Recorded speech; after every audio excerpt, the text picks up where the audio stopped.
zase jedna z těch dílčích takzvaných tras a tak dále. Tak ještě někdo, prosím? Jenom krátce, jenom přestávce. Když jsem tady vznesl ústní dotaz, na něj je potom odpovězeno, nebo při příštím zastupitelstvu je projednáno ten dotaz? Já jsem to pochopil, jak město podporuje místní podnikatele. Zhruba tak. Můžu třeba konkretizovat, ale nechci teďka to rozebírat. Jo? Jestli tím bude zabývat, to je zase z mé strany jenom plácnutí do vody, jak tady bylo místo starostočního, jak je plátná do vody, tak jestli má cenu sem vůbec chodit, jo? Nebo já už nevím jak. Pravděpodobně si připravím do příštího zastupitelstva nějakou krátkou řeč, jak město podporuje místní. Můžu třeba já konkretizovat potom, že bude to třeba projednáváno jako bod, že příští zastupitelství. Například tím, že se snažíme udržet stíznout z vozovek v zimě, svítíme z veřejného osvětlení nejenom pro obyvatele našeho města, ale i pro živnostníky a pro podnikatele, aby se dostali dobře do města. Otázka zněla, jak se podporují nadnárodní společnosti, jak se podporují místní podnikatele. Jenom, že bychom nějak... Ne, jestli to je souhledně, jestli zastupitelstvo je... nadnárodní společnosti. Ne, jestli no dobře, tady se kluče za nadnárodní společnosti, kterým se umožňuje rozvíjet, podnikat, všechno možný. To se tady za to kluče. Poslouchám to, nechodím sem, poslouchám teďka, co je překvapení. Je to moje chyba, že to tato plocha se x let nabízela komukoliv. Jak tuzemským, tak nadnárodní společnosti. Komukoliv. Přišel někdo tuzemský? Nepřišel. Nevím, jak tam byly podmínky, že prodeje konkrétně, nevím, to je moje chyba, uznávám. Takže ještě prosím jeden dotaz. Já bych jenom takovou poznámku, tak jak říkal pan kolega o ty cyklostezce, že tady srovnával s tím Přemýšlem. Já jednak o tom Přemýšlu něco vím, jen takový zamýšlení nad tím. Já si myslím, že obecně, to jsme i dneska slyšeli, nebo jiné zastupitelstvo, Přemýšlovská cyklostezka byla hotová během pár měsíců, protože tam bylo jednání s jedním vlastníkem a s tím vlastníkem se šlo domluvit. Stejným způsobem bylo jednáno s jedním vlastníkem, kdy se stavěl přivaž k dálnici. Ten přivaž byl požadovaný prostor asi 2,5 hektaru lesa, byl uvolněn během pár měsíců tak, že to stavební firma ani nestačila tak rychle začít stavět. To je asi před 12 měsíce. To je prostě ten problém, že když je někde nějaká dopravní stavba nebo jiná stavba, kde je potřeba souhlas nějakých lidí a bude tam jeden, který bude proti, tak se to nepostaví ani za 30 let. Tady minulý zastupitelstvo tady byl nějaká ta alternativa tou Amerikou, dneska některé jsou kvůli tomu, že aby se to stavilo, to se asi taky nepostaví, když jako se nedojde k nějakému konsenzu, že to je anebo není potřeba. Jo. Jestli se omezí 5 lidí, anebo 1000 lidí někde jinde. Prostě to je ten princip a tady někdo jste stavili továrnu, já nevím, jestli je to nadnárodní, nebo jestli je to místní podnikatel, já nevím, jaký je v tom rozdíl. A někdo o to projevil zájem a teď někomu vadí, že tam bude svítit, že tam bude dělat, že tam někdo bude bouchat dveřma, že tam někdo bude možná blikat nebo houkat, nebo že ho to bude rušit. On to ještě neví, ale bojí se toho.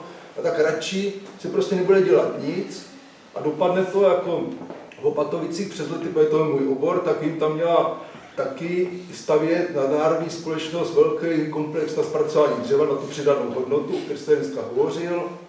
Bylo všechno připravené a protože park kverulantů bylo zásadně proti, tak se od toho odstoupilo. Měla to stavět česká firma pro cizí firmu na základě českých projektů, tak z toho sešlo, protože ty cizí firmě došla trpělivost, tak to asi 3 roky se to táhlo, bylo to v Opatovicích, tak to za 8 měsíců ta samá česká firma na základě těch samých českých projektů postavila v Německu asi 30 km za Domažlicemi. A samozřejmě na to všechno doplatí český podnikatele, že se tady to nestalo. A přesně tady to prostě musí dojít k nějakému konsenzu, nebo já nevím, jestli třeba jednou bude nějaký statut, že se bude moct vykoupit pozemky ve veřejném zájmu, s někdy bude fungovat, ale jinak to asi nebude možné. A ta cyklostezka do Lučic, já to taky sleduju, ale to je jenom z toho důvodu, ne, že by to někdo nechtěl postavit, podle mého názoru, teda, co já jako o tom vím, ale tam jsou vlastnické problémy a dokud tam bude jeden, který bude proti, tak se to prostě nevyřídí. Ano, to je princip získání stavebního povolení. A o té cyklostezce do Přemýšova, to vím proto, protože já jsem jednal za naši firmu, a o tom přivaděči to vím taky, protože já jsem jednal za naši firmu. A já si myslím, že takhle rychle přivaděč dálnici nebyl v naší republice ještě nikde postaven. Tak jak mluvil pan inženýr Žabka o tom, jak rychle se dohodl s jedním vlastníkem ten dálniční přivaděč, také jsem se u toho kdysi vyskytoval, tak jak rychle se postavila cyklostezka k Přemýšovu, žádný 3 kilometry to nejsou mimochodem, ty můžeš docela zajímavě natahovat nebo zkracovat vzdálenosti, jak jsem se právě dověděl. Takže to vždycky jednali s jedním vlastníkem a to byla firma Kinský a já si tohle přístupu od firmy Kinský velice vážím, že oni tyto super drahoty a podobně nedělají. Protože oni se skutečně chovají v těchto věcech v majetkoprávních vypořádáních jako opravdový gentleman. Na rozdíl od některých lidí. Takže jsem tady dostal přednášku, já jsem sem přišel v dobrých věcích, aby už to jednou bylo dodělané. Jak říkal tamhle kolega Krejčík, že se sem lidi bojí přijít něco říct. Víte, tady na mě valíte, jako kdybych já byl nějaký hlavní viník. Já v dobrým přijdu opovídnout akci. A tady se na mě takhle kaboní. Prosím vás, my kdybyste nám tam nepostavili takhle firmu a jezdili ty kamiony na dálnici, tak jsme ji ani nechtěli, víte, mohlo tam klidně růst kopřivy v těch místech a vůbec by se nic nedělo, že jo. Ale jelikož se nám tam takhle udělal takovejhle vrib do života, tak jsme proto chtěli cyklostezku, aby jsme se uchránili eventuálnímu funusu. Proto tady takhle jsem, víte, tady nejsem proto, že jsem si zrovna vzpomněl. Já tady nejsem proto, abych jako... To jenom říkám. Vemte si, tady jde o to, aby jsme dodrželi ten slib. Jednou jsme odkejvali, že pojedou kamiony na dálnici, továrna stojí takhle od toho a nejedete. To je ten Kocourkov. Ne, jestli jsme tady teďka se debatujeme. Město chtělo řešit, vlastník ho chtěl řešit a v podstatě nebylo to dořešeno vinou státu. Takže to nepodsouvají nám. Já jsem vám jenom odpověděl příkladem, konkrétním příkladem na vaše jako takový povzdechnutí, proč to ještě není. Není to proto, že když se najde jeden člověk na trase, tak to nebude nikdy, jo. A třeba ty cyklostezky, vy se to třeba ani nedožijete, jo. A to si myslím, že bude držet dlouho. Protože tak to prostě je, že jak tady bylo i dneska, že se nám dneska diskutuje pořád, jak to někomu vadí. To je prostě takový ten styl, že každý, řeknu v třetí osobě, každý hlásí to, že auta nejedou měst, kromě mě. Jo. Já bych tam mohl a ostatní ne, mě to ruší. Jo. A to je ten princip toho. Jo. Pak se nic nepostaví, lidi nebudou chodit do práce, budou na úřadu práce, budou naštvaný, nebo jak to budou dělat. Podívejte, nárok švejku jsme. Nárok švejku jsme, to máme Prostě bagatelizuje se proč máme zcela pořádnou průmyslovou zónu? Proč je prodal? Že na to neměl, na útržku? Nebo na nějaký servis?